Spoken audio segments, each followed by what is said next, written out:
Hi, I'm Linda. So I started yoga in 1996, and that was in Toronto, Canada, where I was living because I'm Canadian. And then I moved to New York City and I was studying with Eddie Stern for about 4 years. And then I moved to Paris with my job in fashion in 2000. And then after a couple of years living here, I decided I wanted to start teaching yoga. So I started teaching full-time 2002. In 2004, Gerald and myself, we opened Ashtanga Yoga Paris.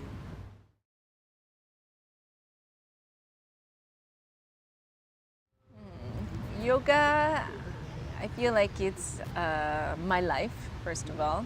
Yoga gives me everything that I have in my life. I met my husband through yoga, my kids do yoga, we use the yoga sutras as ways to educate our children. So it's really something, it's not only something I do on my yoga mat or sitting doing my meditation or breathing practices, it's really a way I live my life.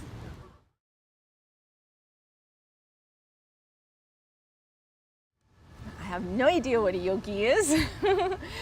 So we use that word very casually. We say we're yogis and we're yoginis, but I don't really feel like I'm a yogi. For me, a yogi is really somebody who has kind of separated themselves from the world as we see it, the contemporary life, and they're doing their practices to reach a higher state somewhere else.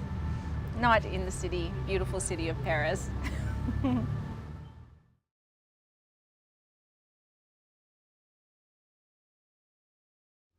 So yoga, I believe it helps people because they're tools. They're tools to make ourselves feel better in our bodies. When you feel a little bit better in your body, you tend to recognize your breathing a little bit more so that we have a calmer, more smooth breath. And then it slowly starts to work on our mind. And as we practice, then our mind tends to calm down and we start to create these spaces between our thoughts. So before we act on something, we have a little bit of space so that we can make wiser decisions for ourselves, wiser decisions for our family, for those around us. So I think for me, it's really, they're tools. They're tools to live our life better.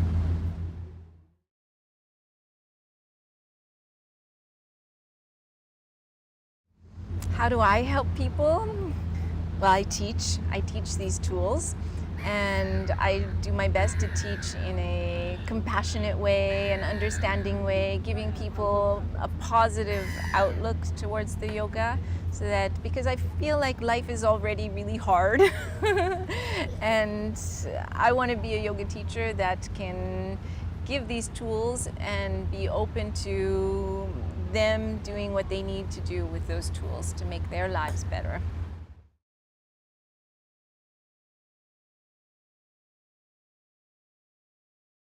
So I practice Ashtanga Vinyasa yoga and I teach the same. So Ashtanga is pretty dynamic. It can be quite intense and strong, and I think it's, at the same time, it's one of those fast results kind of yoga. If you dedicate yourself to it and you practice at minimum like 3-4 times a week, you're going to find results happening very quickly. It's going to change the way you eat, the way you react with the environment around you, how you are in your job, how you are in your relationships. So it's a strong practice of yoga asanas.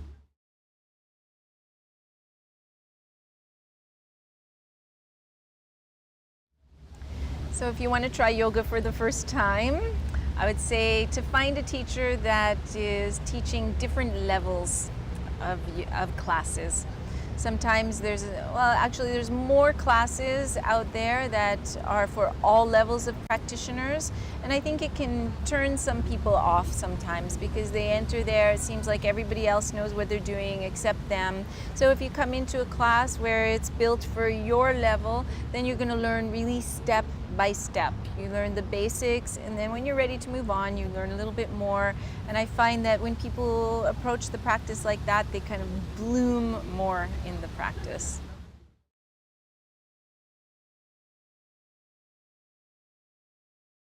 Yoga teachers have to practice.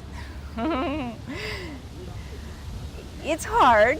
It's really hard when you start to have a lot of yoga classes. You might be feeling tired. Maybe you're doing too many demonstrations. But first, you're a yoga student. Before you teach, you're a student.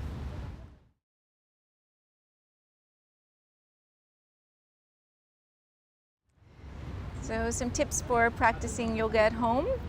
I find it very useful to have a sacred space. If you have a home where you can have a space that's dedicated to sitting, practicing, being quiet, resting, these kind of things, this is really helpful. But we don't always have a lot of space in our homes, so I find some objects are useful. So if you have a few pictures of some teachers or some deities or anything that inspires you, in fact, to pull those out and put them at the front of your mat, something that reminds you to keep going and feel good about your practice.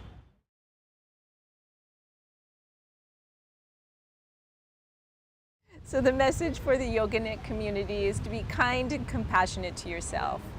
Sometimes I find that we can be really hard on ourselves about our yoga practice and how we are, but just accept yourself for who you are and be nice.